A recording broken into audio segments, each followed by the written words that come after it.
Úsmev je aká súčasť života, vieš, že proste keď ho nechceš ukázať, to musí strašný fuck up, ty kokos. Fakt som si 5 rokov dával bacha na to, keď som sa usmieval. Aby ti nebolo vidieť zuby. Aby som tú vrchnú peru mal na zuboch, aby mi to nebolo vidieť. Jedného dňa Dano došiel na môj koncert a jeho chrup bol proste v stave, ktorý nebol úplne dobrý.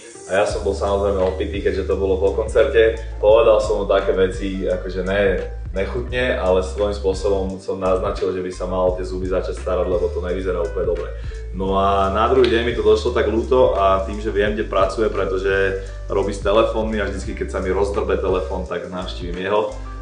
Tak som išiel za ním do roboty a on to mi tak povedal, že pamätáš si, jak si mi toto a hento, a ja, že hej, a je mi to ľúto, ale mám taký nápad a odišiel som preč a v tom momente som volal sem Eugenovi a s ním sme sa dohodli na tom, že skúsme spraviť Danovi premenu chrupu.